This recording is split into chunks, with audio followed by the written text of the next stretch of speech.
Hi Taurus! Bagong taon, 2025. Ito na po ang inyong reading. Hingi tayo ng ilang maaring mensaheng gabay. Siyempre pa, ngayong bagong taon, anong kailangan yung marinig? Anong parating sa inyo? Sige po, isa-isahin natin. Okay, dito muna tayo sa inyong tarot reading. Tayo po ay live na live sa ating YT. Babalikan ko kayo guys maya-maya. Taurus 2025. Bagong taon na tayo. Ano pong parating sa mga taong ito? Mensaheng gabay na kailangan nilang marinig. Bagong taon, year 2025. Message po. Taurus. Taurus. Guidance. Message para sa mga Taurus. Sa taong maaring makapakinig nito. Anong mensahe ang kailangan marinig? Hindi ko po ito tatamisan na wag pong laliman. Mensaheng gabay lamang po. Taurus, ayan na, may umaangat na. May bumagsak na actually. Add pa tayo dyan. Gusto talaga natin yung mga bumabagsak, tumatalon. Dahil yan ay may dahilan. May dahilan. Hingi lang tayo ng gabay for you guys. 2025. Okay, pa isa-isa. Uy, meron akong nakita. Sandali. Add pa tayo. Taurus, 2025. Sa taong nakikinig ngayon, Taurus, anong kailangan yung marinig? Mensaheng gabay po na pwede na lang magamit bilang gabay. Okay, pa isa-isa. Taurus, 2025. Taurus 2025. Okay, hindi natin pipigilan yung ilang bumabagsak. Taurus. Pa isa-isa, mga bagay-bagay. Taurus 2025. Okay. Sige, we'll see kung a-add pa tayo. So, isahin po natin the Knight of Cups, Reverse, 9, and 10 of Swords. Okay. 9 of Cups, Reverse, the Ace of Pentacles. Naway pantay siya. Ace of Pentacles. 7 of Pentacles. Queen of Cups. Page of Wands. Ayan, binaliktad pa ni Moonchild. Nakaharap na nga. The 6 of Wands. Diyan ako napangiti. Okay, add pa tayo ha. Baka sakali meron pang kailangan marinig. Taurus, anong kailangan marinig pa? Ano pong kailangan nating maiiwang mensahe gabay sa mga taong ito? Ayun na, may bumagsak na. The Fool. New beginnings, new opportunity ang aking nakikita. Money opportunity, especially. Hay, isa-isahin natin. Taurus, Taurus, Taurus. Mukhang hindi na naman pantay si Moonchild. Napaka-imbalance. Patawarin po. Okay. Okay. Tayo ay general message. Still, just only take what resonate, Taurus. Kahit pa pare-pareho kayo ng sign, ang bawat isa ay magkakaiba. Huwag po natin ipilit ang isang sitwasyon, posisyon, relasyon, kung anong mensaheng may iwan ni Moonchild na hindi pa mag-resonate para sa inyo. Okay? Na-mention ko na, money opportunity. Andito pa rin po. Pagdating sa usaping pera, sa inyong income or financial sector. Taurus 2025. Ace of Pentacles, the Fool, the 6 of Wands. Ayan, sumasang-ayon po ang ilang ingay, patawarin. Dahil tayo po ay, ayan na o. Ayan o. Daytime. But anyway. Okay. Maganda po. Walang katamis-tamis, Taurus. Hindi kayo mawawalan. Meron at merong papasok na magandang flow, especially sa usaping pera. Na sa true lang, ito marahil naririnig na po sa ating ilang general readings. if ever madalas na kayong nakakapakinig kay Moonchild, astrologically, ipapasok ko agad to kasi sobrang mag-a-apply. Yung about money. Dito, kasi astrologically, nag-highlight pa rin po ang inyong second house of income. This is something, 6 of Wands. This is something na patuloy mong paghihirapan. Yes po. Second house of your hard-earned, ayan, hard-earned income. So, syempre pa, pag meron kayong pinaghihirapan, andyan pa rin po yung blessing ng trabaho. Oo. So, definitely, patuloy itong magmumula sa inyong effort, sa inyong sipag, sa inyong tiyaga. Okay? At yan ay hindi nababaliwala or mababaliwala. Taurus, napakagandang indikasyon na may pag-increase sa inyong income, money opportunity. It could be an extra work for an extra income. Basta money-related po. Kung saan kayo pwede pang kumita or paano nyo mapapalaki or mapapatatag yung seguridad pagdating sa pera. Na ang ganda. Okay? I-claim na natin ito. Taurus, 2025, this will be the year. This is gonna be your year para mag-earn ng money. More money. More money, guys. 6 of Wands, dyan pa lang. 9 of Cups, may contentment, may fulfillment, sagana. Ayan. I-claim natin ito. Lalo pa po at hindi kayo, syempre, take advantage itong Jupiter. Kasi si Jupiter madalas yung sinisilip natin.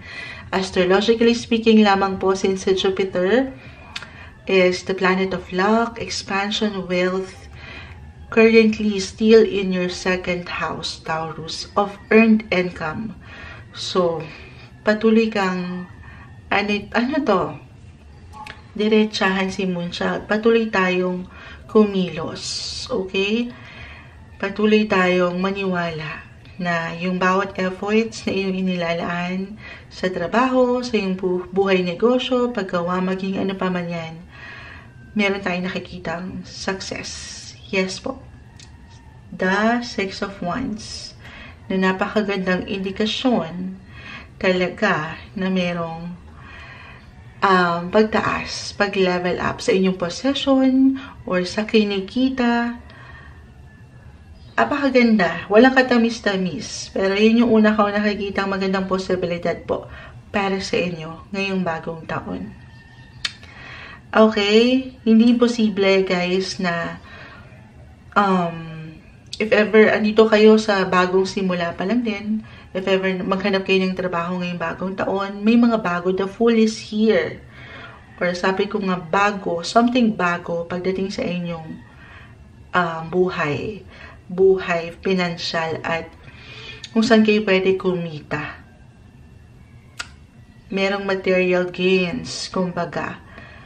At syempre pa, saan, merong patuloy na growth at fulfillment sa mga pangarap nyo. 9 of Cups po. This is about your hopes, your dreams, your wishes, na hindi imposibleng patuloy nyong matugunan, maharap, mabili. Ayan. Maging ano pa man yan, claim na natin itong magandang possibility na ito na parating sa bagong taon ng 2025 Taurus. Hi! Siyempre pa, ayun na naman, puro sa siyempre na naman si Moonchild. Kasi para sa ilan, ito tayo. Para sa ilan kasi,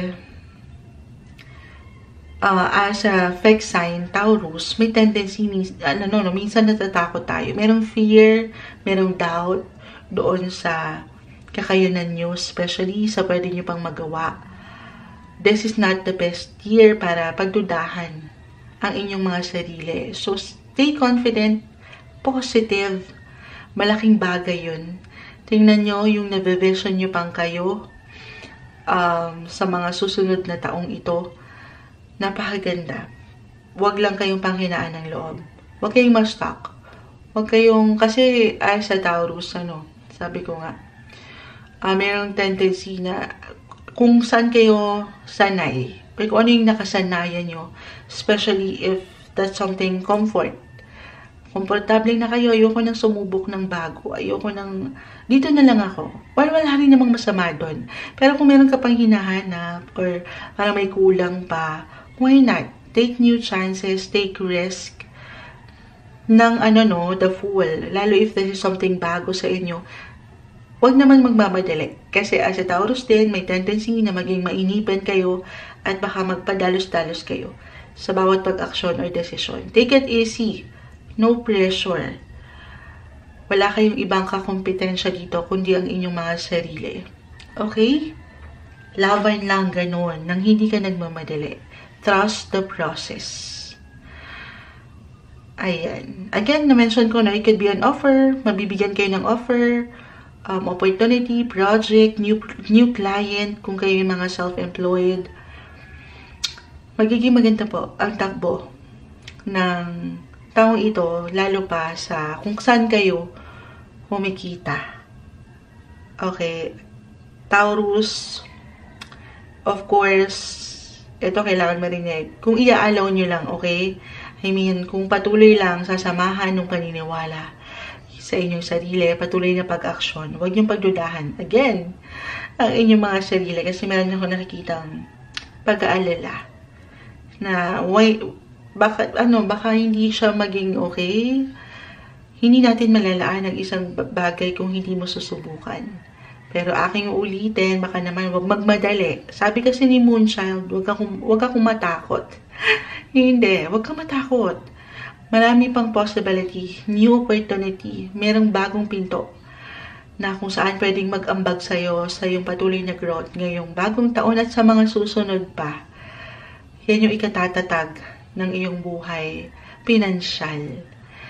Pero wag lang pasugod-sugod. Syempre halimbawa if this is a new business, okay, new business venture na gagawin nyo ngayong taon or plano pa lang, kahit sa simpleng idea, totoo naman that you should always know your business. Oo.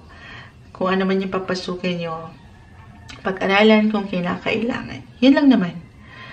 Okay? Or kung wala yan talaga sa inyong isipan, maaaring kusa po talaga itong magbubukas. Ano yung magbubukas? Yung opportunity, out of nowhere, ilalapag yan sa inyo. Walang makapipigil. Ilalapag ng mundo, ng universe, rather. Wow! Mapia words back na naman si Moonchild, pero ang ganda naman. Okay.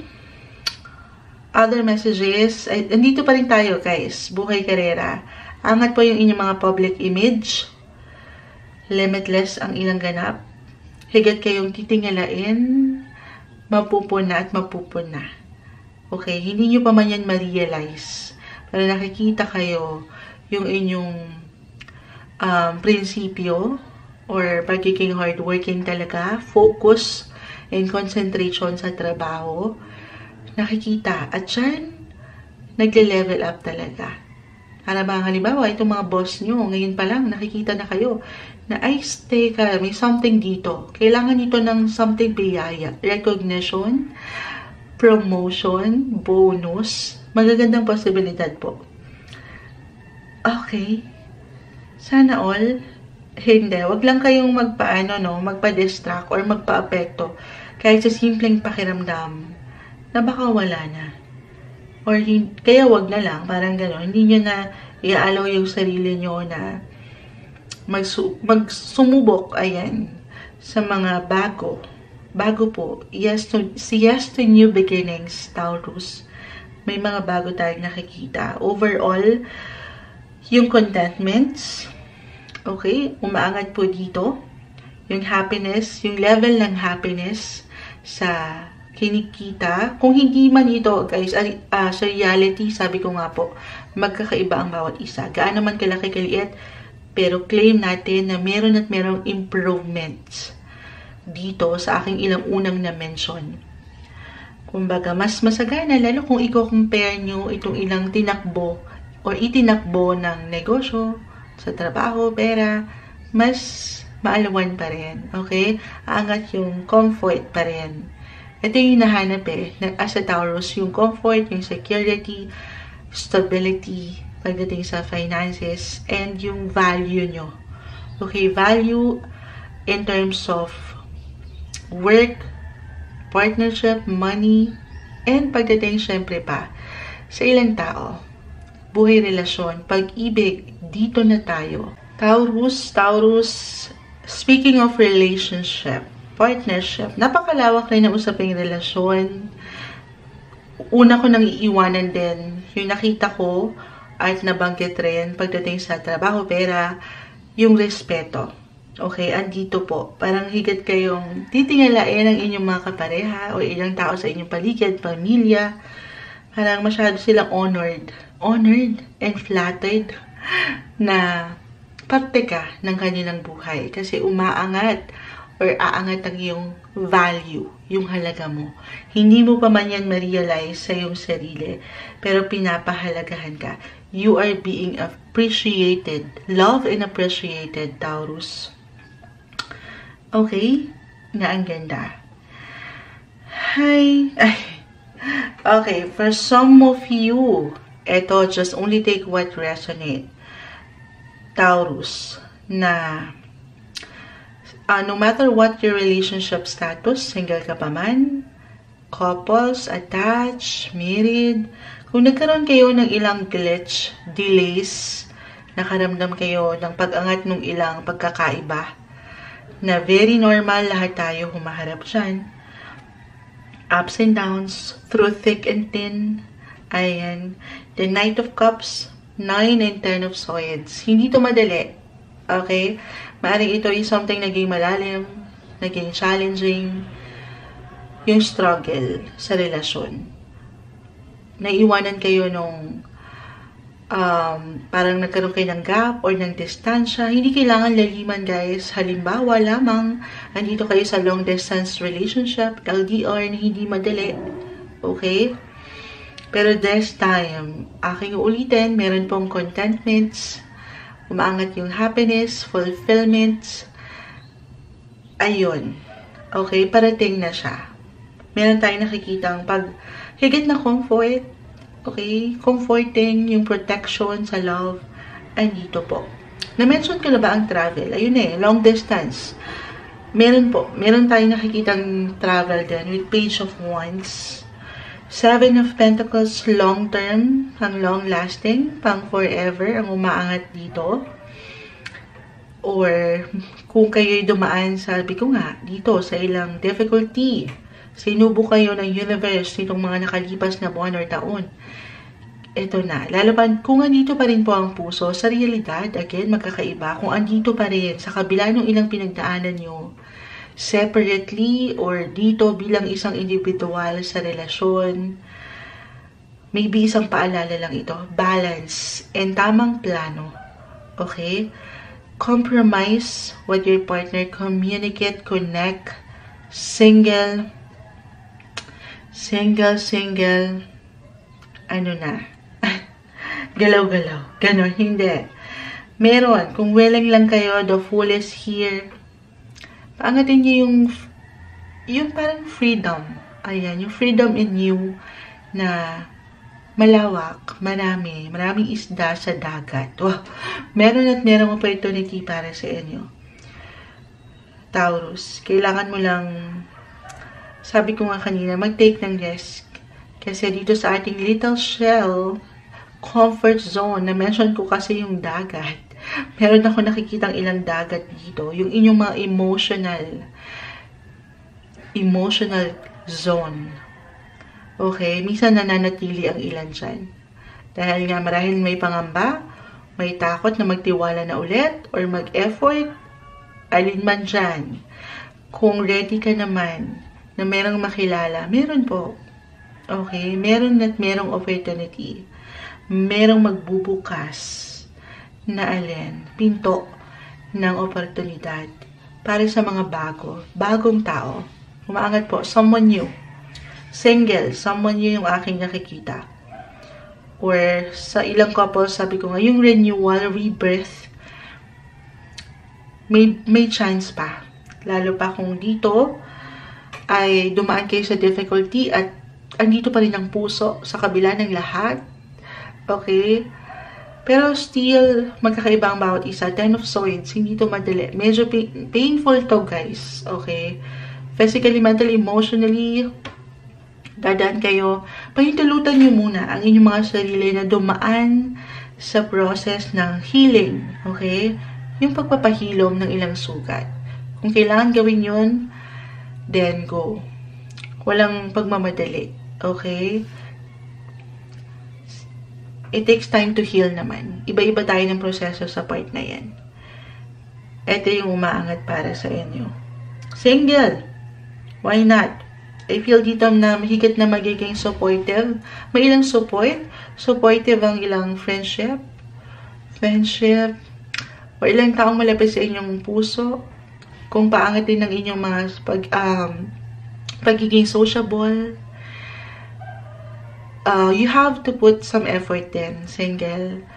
Kasi para sa ilan, hindi po ito kusang dumarating. Parang trabaho. Hindi kusang ihahain sa inyo ng universe. Minsan, walang mangyayari, sabi ko nga, sa comfort zone. Hindi naman siya kakatok na lang sa inyong mga pinto. So, you have to put some effort sa iyong part. Kung andyan talaga, willing na kayo, then put yourself out there. Socialize, meet people, meet your friends. Ayan. Or meron talagang ilang kaibigan na pwedeng magbigay daan patungo kay the one. Kung open na kayo, kung ready na kayo, why not? Okay? Pero kung hindi pa, hindi kailangan madalian kasi meron ako nakikita again na difficulty. Na isang prosesong kailangan yung pagdaanan muna bago kayo mag-jump sa next relationship or sa bagong relasyon. Knight of Cups reverse, isang indikasyon lang po na may ilang delays. Glitch. Yes, walang perfect. Maaring na-late lang ito. Na-traffic lang ang iyong matatawag na Knight in Shining Armor. Or si the one para sa inyo. Pero aking ulitin, merong someone na paparating. Merong nakalaan para sa inyo. Walang imposible. Para sa higit nyong ikagugrow. Together, couples. Okay. Sige po, mag-add tayo ng ilang mensahe. Taurus 2025, anong kailangan nyo pang marinig? Mensaheng gabay po. Mula dito sa ating ilang napag-usapan pa, ano pang kailangan marinig ng mga Taurus ngayong bagong taon? Ayan, may sumasama sa aking kamay. Add pa po tayo. Taurus 2025, ayun na. 4th house of home, family, your emotions, 9th house of travel na aking na-mention, and si planet Mars, the planet of energy. Page of Wands, ang lawak, ang daming pwedeng maganap. Andito yung enerhiya para patuloy yung matugunan, maharap yung ilang obligasyon sa relasyon, sa pamilya, narito, or why not, napakalawak ng 9th house. For some of you na meron gustong matutunan. For some, maaring magbalik eskwela. Kahit sa simpleng mga trainings lang ito. Kasi baka andito yung cravings na makapag-explore or merong bagong madiscover sa lugar, sa ilang bagay, or sa inyong mga sarili. Baka meron kayong bagong ma-discover this year na inyong kakayanan pa. Okay? Mars. The 4th house. Gusto ko pang mag-add. Add pa tayo. Taurus 2025. Okay. Yung inyong mga drive. Yung passion.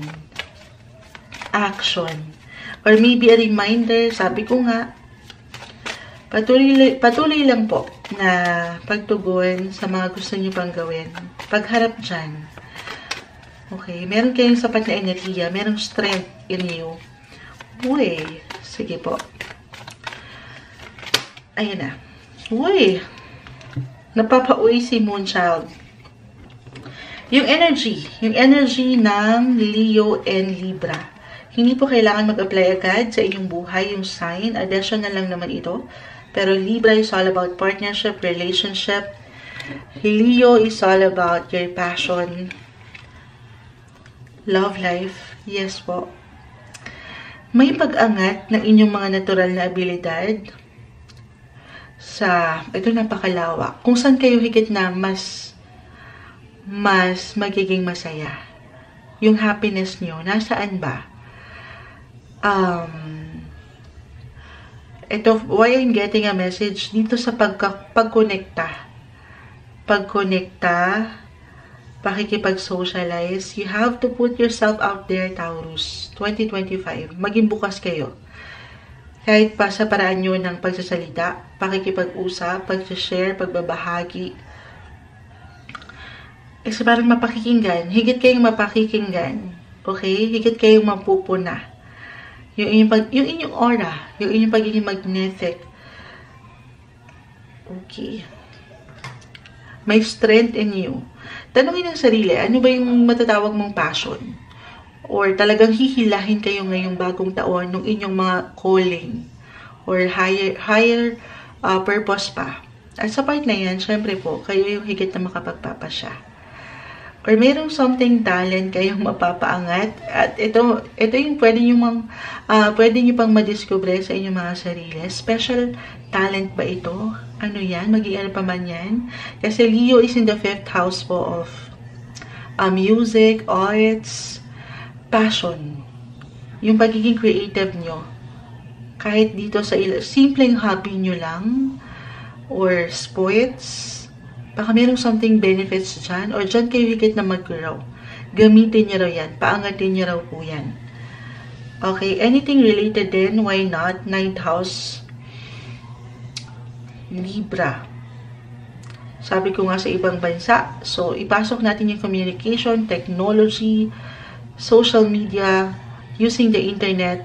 For some of you, yung pagkonekta pa lang yung pagiging sociable nyo, or talagang meron kayong communication skills na kailangan yung paangatan, huwag kayong mahiya. Okay? Pwede nga ilan sa inyo, mystery, yung pagiging mysterious nyo, yung iba sa inyo, tahimik lang, very low-key, private, pero action. Yes, sabi kasi ni Moonshot, magpakita ko sa madla, i-showcase ito sa showtime. Pero panatilihin nyo pa rin daw po yung pagiging mysterious nyo, Taurus. Magtira kayo ng something pa rin, private, para sa inyong mga sarili. Okay? Do not overshare. Do not overdo it naman. Balance.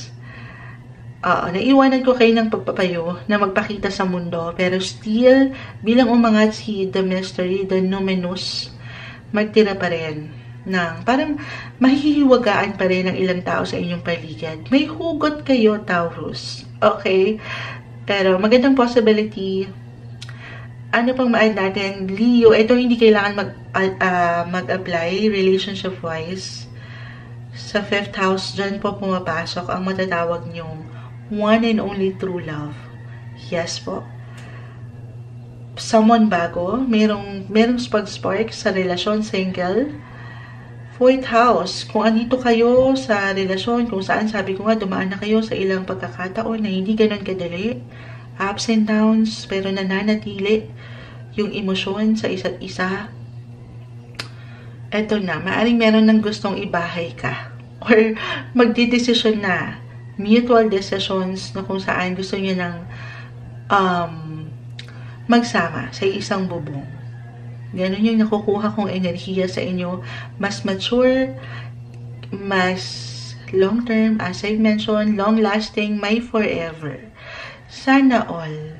Or for some of you, Leo is in the 5th house. Hindi po isang medical advisor ang Moonchild.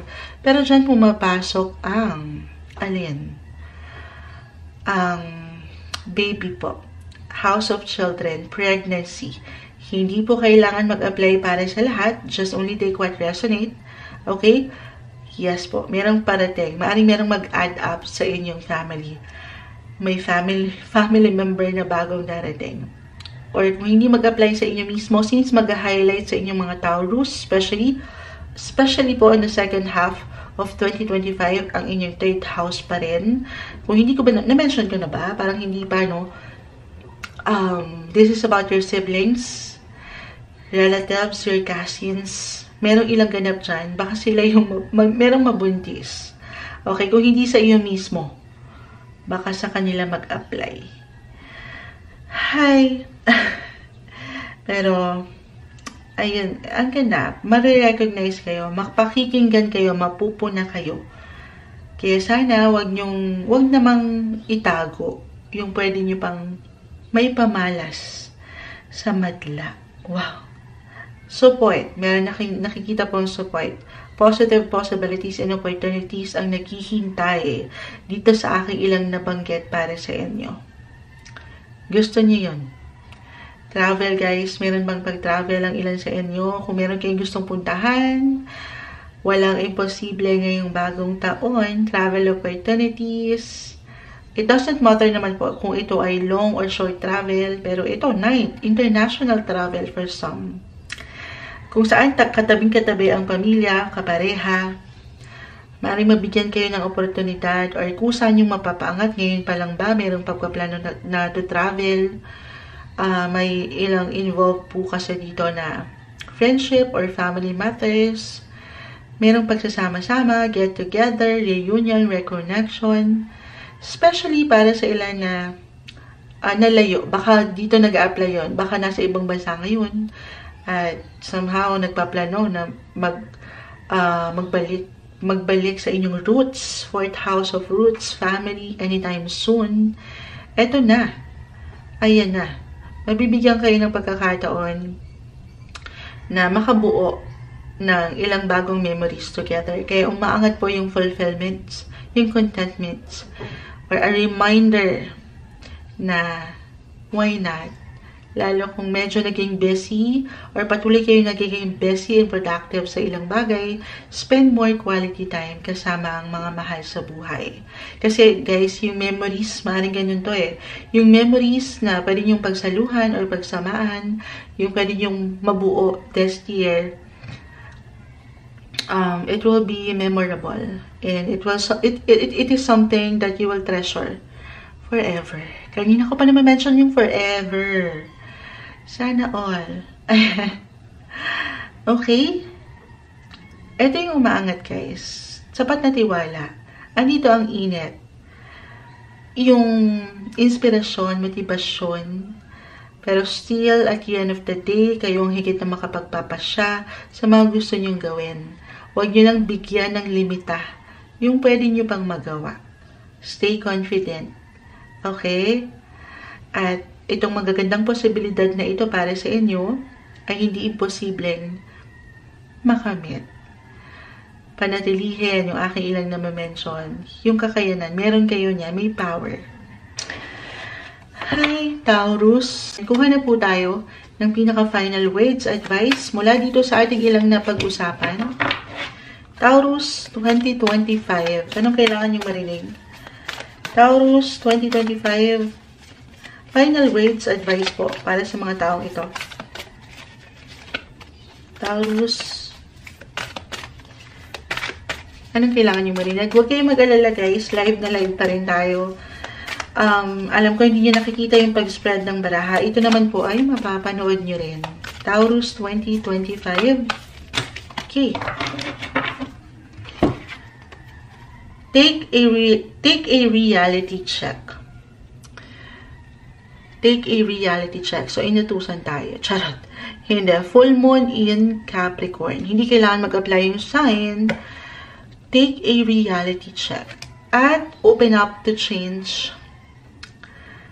Yes po. May mga bago kasi. Full of new beginnings. So, be ready sa mga pagbabagong ito. Remain open. Stay open sa ilang possibility. Yung pagiging futuristic nyo ay narito. Buhay na buhay. Pero ano lang din ha, no pressure. Isa-isa lang. As a Taurus, may tendency minsan na parang, sandali, gusto kong kumalma. Pagbigyan mo rin ang sarili mo. Okay, na to stay practical. Panatilihin pa rin yung reality. Na hindi lahat, wala namang overnight success eh. Hindi lahat maipagsasabay mo. Unti-unti. Seven of Pentacles. Kita mo siya. Ito yung ilang plans, yung ilang gusto nyong ma-achieve. Pakita natin sa live. Ayan. Isa-isa lang po, 7 of Pentacles. Walang imposible, ayan, sumasang-ayon ng ilang ingay, na yan po ay makakamit. Kung hindi nyo mamadaliin, kung hindi kayo mapipressure, or madadala doon sa ilang pangamba na baka hindi na, wala kayong magagawa. Take a reality check. Okay, sige, add ba tayo? Ano pang kailangan marinig ng mga Taurus 2025? Mensaheng gabay po. Mensaheng gabay, Taurus 2025. Ayun na. Attend to the details. Uy, umaangat ang inyong mga kapwa. Earth signs. Last quarter moon in Virgo. Attend to the details. Okay, take a reality check. So, yung ayun na yun. Parang kinaklarify lang tayo. Yung bawat detalye, syempre pa, impormasyon or kontrata, if ever meron kayong pipirmahan, negosyo, trabaho, or marriage contract ba ito, why not, love proposal, yung bawat detalye. Okay, huwag kakalimutan. Baka meron kayong makaligtaan sa pagmamadali nyo, dahil nga napipressure kayo or naiinip kayo. Kalma. Wala kayong ibang kalaban dito, kundi ang inyong mga sarili. Isa-isa lang. Very important na papaangatin. Ano yun? Yung aking na-mention, ang inyong mga boses. Magtanong kung kinakailangan, baka nagiging mahiyain. Gamitin po, speak up. Gamitin nyo yung inyong mga paraan. Kung paano nyo mapapaangat ang inyong mga boses. Very important yun sa aking nakikita dito. Okay? Sapat na tiwala na ang mga bagay-bagay ay merong dahilan. Hindi maaaring maging perfect ang lahat. Wala namang perfect. Pero sa huli, lalo pa kung sasamahan ito ng dasal. Okay? Sasamahan ng patuloy na dasal. Yung tiwala sa proseso, sa inyong sarili, sa pwede nyo pang pagdaanan, at syempre pa sa Kanya. Okay, sa ating nag-iisang Creator, si Lord, maging ano pa man po ang inyong faith, samahan ng dasal. Meron tayong mga bago or pagbabago na kayo'y gabayan sa mga bagong opportunity na ito o pwedeng ihain sa inyo ng mundo. Okay, at sa huli, lalo pa kung hiningi nyo ito sa Kanya, patuloy nyo ipinagdasal, walang ibibigay sa inyo ang Lord nang hindi para sa inyo, nang hindi makabubuti para sa inyo. Okay? Ito yung umaangat, mensaheng gabay po para sa bagong taon na ito, 2025, Taurus.